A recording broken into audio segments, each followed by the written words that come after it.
There are no better lessons than those we get from our family. You'll find family the best means of growing. And the main reason for that is that we choose our parents, and we choose parents who have similar characteristics to our own.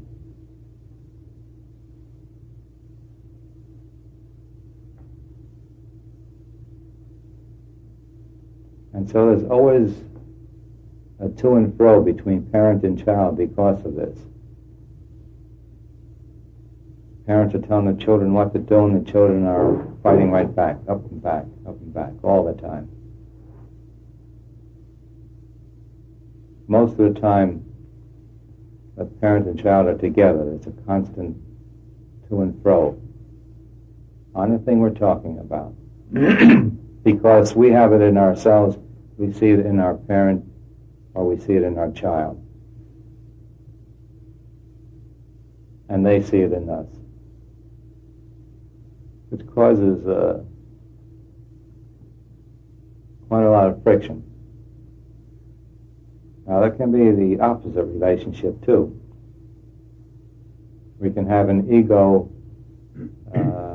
lift if our parent has the things that we like. If parent and child are together on something that they both agree on, then there's an elation, a support of the ego going on all the time. That's possible also.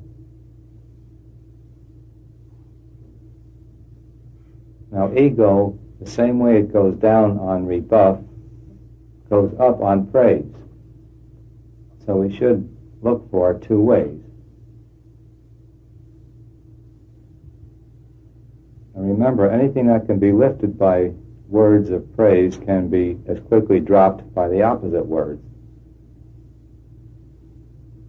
And the state that we want to attain to is one of equanimity, where we are always happy, where our happiness does not depend upon things and people outside of ourselves. The real happiness with a capital H is our natural state and is independent of people and things. Anytime it's dependent upon anything outside of ourselves, it's an ego pleasure which must necessarily have an ego pain after it.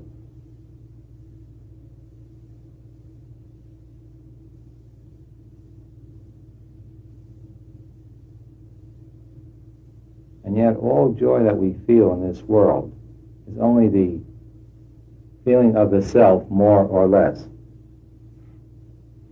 Even though we attribute it to someone or something outside, that feeling of joy that we feel is nothing but the self.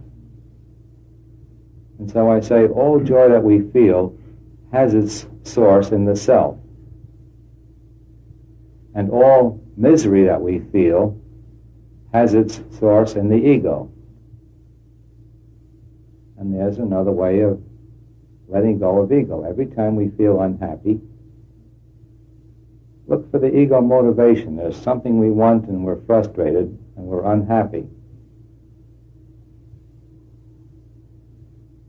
Seek the ego source, you see it, you'll automatically let go of it and you'll feel happy again.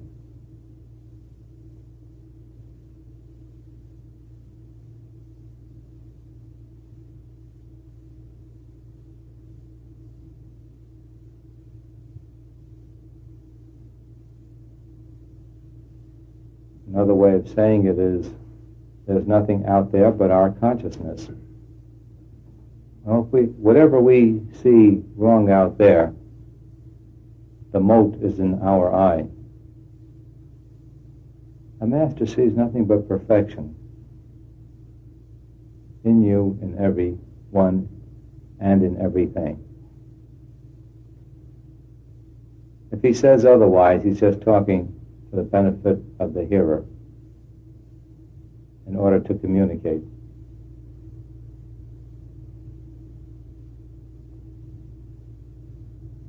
There is only the truth, the absolute, eternal, infinite, unlimited joy, omniscience, omnipresence, all glorious. That's all there is in truth. Anything other than that is a falsity, the appearance, the delusion, the Maya. So what you ask is, well, isn't this Maya true? So the only thing I can say is, no, it isn't.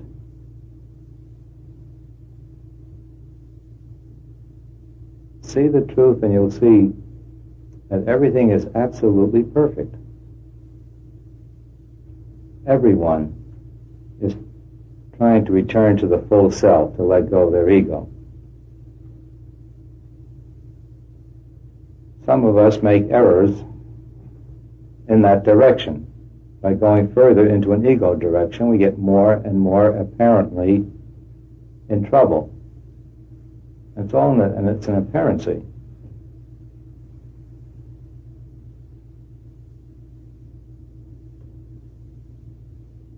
Until the apparency gets so difficult, we start looking in the other direction.